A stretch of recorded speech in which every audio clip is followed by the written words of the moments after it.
Olá pessoal, mais uma aula aqui de Direito Processual Penal para o concurso de Oficial de Justiça, Tribunal de Justiça do Estado de São Paulo, não é isso? 2023, interior. Pessoal, você que acompanha os cursos nossos aqui para Oficial de Justiça, continue estudando, porque logo a seguir, muito em breve, o Tribunal de Justiça vai soltar o edital para a capital, porque a demanda, a necessidade é muito grande.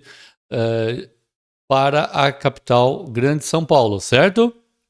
Muito bem, estamos no capítulo aqui 2 que trata das intimações, né? No capítulo anterior a gente falou das citações, agora das intimações. Sejam todos bem-vindos. Então, não é inscrito no canal, se inscreva, compartilhe com os amigos, deixa aí o seu gostei, o seu like, ativa o sininho das notificações. Artigo 370 diz assim, olha, nas intimações dos acusados, então é o réu, né? Das testemunhas e demais pessoas que devam tomar conhecimento de qualquer ato, será observado no que for aplicável o disposto do capítulo anterior. Ou seja, tudo que se aplica à citação também servirá à intimação, na questão de expedição dos mandados, os nomes que devam conter, a questão da precatória, os atos que devam ser realizados, tudo mais. Inclusive a citação por hora certa, aqui está dizendo que no que for aplicável também as intimações por hora certa. Então fiquem atentos, intimação também pode ser por hora certa, vou chamar de HC. Tá ok, pessoal? Vamos pegar aqui pronto, uma anotação melhorzinha, né? Bom, prosseguindo aí, olha o parágrafo 1º desse artigo 370. Espera aí, vai aparecer aí para vocês. Então, parágrafo 1º, artigo 370. A intimação do defensor constituído, pessoal, o que é o defensor constituído? É aquele contratado pelo réu, é o advogado contratado às expensas, ou seja, com o bolso e o dinheiro do réu. Ele é constituído. Caso ele seja um defensor público, justiça gratuita, ele é o defensor nomeado, tá? Então, defensor constituído, advogado do querelante. Querelante, lembra que eu expliquei na aula passada? Há 2 tipos de ação, basicamente: as ações públicas e as ações privadas. As ações privadas, em raríssimos casos, então, é que existem ações de iniciativa privada. Para que ela seja promovida, é necessário que se tenha um advogado e que ele ofereça a chamada queixa-crime. É o ofendido, é o réu que, de acordo com a lei, vai iniciar o processo. A maior parte dos crimes são de ação pública incondicionada. A vítima não precisa nem manifestar o desejo de representar contra o autor, o agente da infração. Essa é a ação pública incondicionada. O promotor de justiça, por conta do seu próprio ofício, assim como o delegado na fase administrativa, vão dar prosseguimento ao cumprimento de suas funções como investigação, fiscal da lei e como acusador. É isso que o promotor de justiça também faz, o papel de acusação num processo criminal, tá certo? Então, o querelante é o nome dado àquela pessoa que entra com a queixa-crime através do advogado na ação privada, tá? Assistente é uma figura de uma vítima, por exemplo, que contrata um advogado para assistir, auxiliar o promotor de justiça na acusação. Essa é a figura da assistência. Diz assim, ó, far-se-á por publicação no órgão incumbido da publicidade dos atos judiciais da comarca. Então, intimação de defensor que é constituído, pago pelo bolso da vítima, do querelante, aquele que entrou com queixa-crime, e do assistente é feito mediante publicação no Diário Oficial de Justiça, tá? Incluindo sob pena de nulidade o nome do acusado. Então, na publicação tem que constar o nome do advogado, a OAB dele, né? E também o nome do acusado, tá? Para que seja fácil a identificação. O parágrafo 2º diz o seguinte: caso não haja órgão de publicação dos atos judiciais na comarca, hoje em dia é tudo digital, então nós temos Diário Oficial da Justiça. Resolveu esse problema de não haver órgão de publicação dos atos judiciais da comarca. Porque nesse caso, se não houvesse, a intimação, né, do defensor constituído, do advogado do querelante, do assistente, seria feita pelo escrivão, diretamente no cartório, né? O escrivão, pessoal, é o escrevente, tá? Que tem um cargo de confiança, ele é o escrivão, por mandado, ou seja, o oficial de justiça que faria, via postal, então até por carta, né, com aviso de recebimento, olha lá, comprovante de recebimento, ou qualquer outro meio idôneo de intimação. Entende-se que hoje seria possível até por meio eletrônico, e-mail, né? 3. Parágrafo 3º. A intimação pessoal é feita pelo escrivão que dispensará a aplicação do que alude ao parágrafo 1º. Bem, o parágrafo 1º aqui, ele está falando sobre a publicação dos atos. Mas se o escrivão fizer a intimação quando do comparecimento ou por qualquer meio de comunicação, meio idôneo, como mencionou aqui, dispensa a publicação. Parágrafo 4º. A intimação do Ministério Público, o que é o Ministério Público? O promotor, né, pessoal? O promotor de justiça. E do defensor nomeado. O que é o defensor? Defensor é o advogado, tá? Advogado o quê? Nomeado. Então se trata de defensoria pública, né, pessoal? Então a intimação do Ministério Público defensor nomeado será pessoal, tá? Pessoalmente. Ou seja, entende que seja, né, por oficial de justiça. Agora, pode ser também mediante abrir vista, abre-se vista ao Ministério Público e ele, ao receber o processo em suas mãos, quando era o processo físico, ele já estava intimado, né? O defensor nomeado, no momento em que publicasse para ele e ele retirasse, ele também faria ciente do despacho, né? Ou seja, da intimação. Agora, caso contrário, o defensor vai ter que ser intimado por oficial de justiça, ok? Artigo 372. Adiada por qualquer motivo a instrução criminal. Pessoal, o que é instrução criminal? Vamos entender a sequência aqui. Vou até usar o espaço aqui ao lado. Tem a fase de investigação, né? No caso de passar por esse procedimento aí na delegacia, tem um inquérito policial. Chega até a justiça e o promotor de justiça, o MP, oferece a denúncia. Certo? A denúncia. Daí, o juiz vai mandar citar o réu. Pode até designar uma audiência, ele vai ser intimado também dessa audiência. Essa audiência é para ouvir testemunhas, né, colher relatos, até o do próprio réu. E aqui é a audiência de instrução. Vai instruir o processo com todos esses atos, colhimento de testemunha, oitivo de vítima, reconhecimento, né, do próprio réu, tudo isso é instruir o processo. Então, adiado por qualquer motivo a instrução criminal, se for adiada a audiência, então. O juiz marcará já na presença das partes que estão presentes à audiência, porque quando ele fala em instrução, está falando da audiência de instrução. Então, na presença das partes presentes na audiência, das partes das testemunhas, o juiz redesigna a audiência, marcando dia e horário para o seu prosseguimento. É lavrado um termo, um auto, né, uma ata desta audiência. Todos assinam, saem intimados ali, não tem necessidade de fazer uma intimação depois se estão todos presentes. Inclusive na ata consta, saem todos os presentes intimados. Tá bom, então? Muito bem, prosseguindo aí, falando do livro 2, título 1, capítulo 1, da instrução criminal. Então aqui já é exatamente essa questão da audiência, né?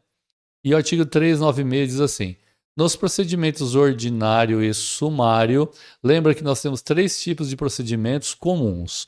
O ordinário, né, que apura crimes com pena maior que 4 anos, o sumário de 2 a 4, e tem o sumaríssimo, que é procedimento do juizado especial criminal. No caso aqui, no procedimento ordinário e sumário, oferecida, o que é procedimento ordinário e sumário? Para a apuração desses crimes de maior ou de menor complexidade, maior ou menor pena, tá? Depois de oferecer a denúncia, lembra que eu falei? Ofereceu a denúncia ou a queixa, né? Se for de iniciativa privada, o que o juiz faz? Se ele não rejeitar, assim, de pronto, né, liminarmente a denúncia, porque muitas vezes falta a denúncia muito mal feita ou faltando elementos que a lei considera essenciais, ele pode rejeitar liminarmente, de pronto, de cara, ok? Agora, se ele não rejeitar, ele vai receber a denúncia. É um ato formal necessário ao andamento processual. É um despacho do juiz, ok? Uma decisão interlocutória que diz assim: recebo a denúncia. E ao receber a denúncia, é possível até entrar, né, com recurso contra esse recebimento da denúncia. Então, receber a denúncia e ele vai despachar e vai ordenar que o réu seja citado, o acusado seja citado. Para fazer o quê? Para apresentar uma defesa, para responder a defesa por escrito, não é oral, no prazo de 10 dias, tá certo? Ou seja, desta forma, todos os procedimentos e as formalidades necessárias ao andamento correto processual, ele estará acontecendo, favorecendo assim a ampla defesa do réu e também o contraditório, onde ele poderá se defender plenamente. Parágrafo único desse artigo, hein, pessoal? No caso de citação por edital, é aquela citação fixa, ficta, viu, pessoal? Ficta é a citação editalícia por edital. O prazo para a defesa começa a fluir a partir do comparecimento pessoal do acusado ou do defensor constituído. Olha só que interessante, hein? Enquanto que no processo civil, uma vez citado o réu por edital, o processo continua, culminando com a sentença. No processo criminal, depois de feita a citação por edital, o processo fica lá com a prescrição interrompida. Prescrever é a possibilidade do Estado punir o réu continua, né? Não interrompe.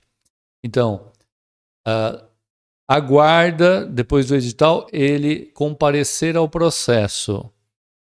Ou, se for decretada a prisão dele, prisão preventiva, momento em que ele for abordado em qualquer lugar do país, ele é enviado até a autoridade da cidade que o processa, e aí, a partir daí, o processo prossegue. Caso contrário, se a citação é feita por edital, o processo vai ficar aguardando que o réu compareça apresentando a sua defesa, ok?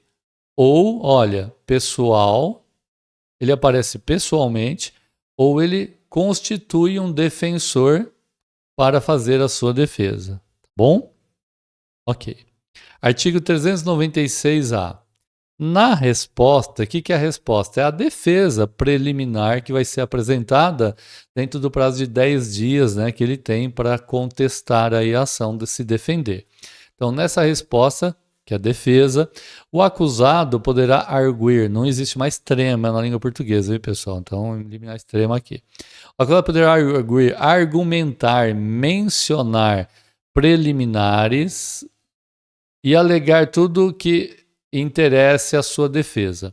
Arguir preliminares, pessoal, alegar, por exemplo, que o juiz é incompetente para julgar aquele tipo de ação, certo? Ou que há uma suspeita recaindo sobre o juiz. Então, há várias situações preliminares que podem ser arguidas. Ele pode arguir também de que a citação é inválida, porque é recebido por uma terceira pessoa, enfim. Tudo de direito ele pode alegar nessas preliminares que envolva a sua defesa. Ele pode também oferecer documentos justificações, especificar as provas que ele pretende, tá?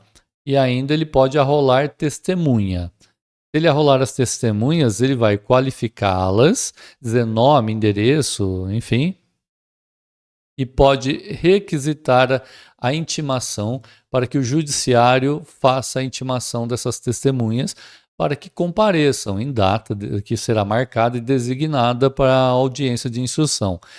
Isso quando necessário, porque muitas vezes o próprio defensor, seja ele constituído, pago pelo réu ou nomeado, né, ele poderá, tendo conhecimento dessas testemunhas, encaminhar uma intimação e dizer até que elas comparecerão independentemente de intimação. Isso é possível. O normal, geralmente, é haver a intimação das testemunhas. E aí segue todo o processo de intimação, como a gente viu aqui. Parágrafo 1º diz que a exceção será processada em apartado, exceção de incompetência, dizer que o juiz não é competente. Ou seja, ele dá início a uma espécie de novo processo, ok? Que corre separadamente e não nos mesmos autos daquele processo. É claro que hoje em dia os processos são eletrônicos, então esse apartado ele se dá de forma que esse vínculo apareça no sistema eletrônico do SAGE, né? Então fica muito fácil. Antigamente ele ficava apenso ao processo, mas separado, tá? Com capa e numeração independente para as folhas. Parágrafo 2º. Não apresentada a resposta, o que é a resposta? É a defesa do réu.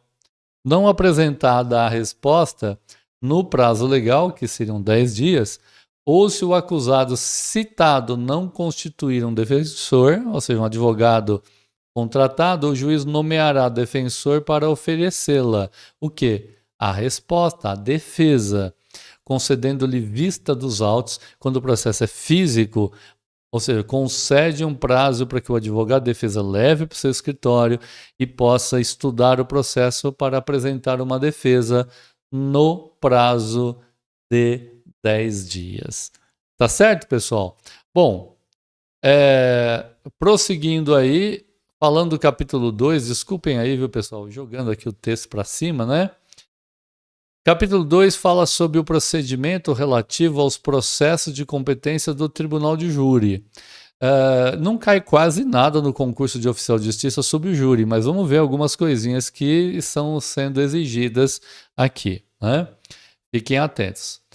Seção 1 que fala da acusação e da instrução preliminar. 406 diz assim: o juiz, ao receber a denúncia ou a queixa, ordenará a citação do acusado para responder à acusação por escrito no prazo de 10 dias. Até aqui nenhuma novidade. O juiz recebe a denúncia ou a queixa, ordena a citação para o réu se defender no prazo de 10 dias para que ele apresente a defesa prévia. Parágrafo 1º. O prazo previsto no caput, o que é o caput? É a cabeça do artigo, é o que está escrito aqui no artigo. Aqui são os parágrafos e muitas vezes em algarismos romanos aparecem os incisos 1, 2, 3, 4, 5. E ainda pode aparecer alíneas, letras minúsculas A, B, C, D, E. Então temos o caput do artigo, parágrafos, podemos ter em algarismos romanos os incisos e ainda alíneas numeradas, aí, ordenadas por ordem alfabética, letra minúscula. O prazo previsto no caput deste artigo, isso aqui, será contado a partir do efetivo cumprimento do mandado ou do comparecimento em juízo do acusado ou de defensor constituído no caso de citação inválida por edital. Digamos o seguinte: se há uma citação inválida ou por edital, ok? Citação inválida ou por edital, com o comparecimento do réu para se defender, ok? É que começa aí a constar o prazo de 10 dias para ele efetivamente entrar com a defesa. O que é muitas vezes comparecer no processo? Uma petição do advogado do defensor dizendo: olha, eu estou aqui para efetuar a defesa e apresentarei dentro do prazo legal. Agora, há outras situações em que o mandado é cumprido pelo oficial de justiça, não é feito por edital e nem a citação é inválida, ela é válida. E a partir de que ele foi citado, começa a correr o prazo de 10 dias para a apresentação da defesa por parte do réu, seja através do defensor constituído, principalmente, e se já tiver um defensor nomeado por este.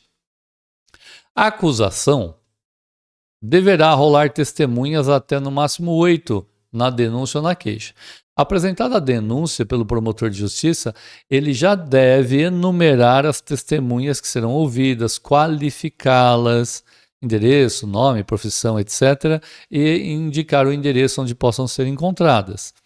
Na queixa também, né? Nas ações privadas tem que se indicar aí todas essas informações têm que ser fornecidas. Parágrafo 3º.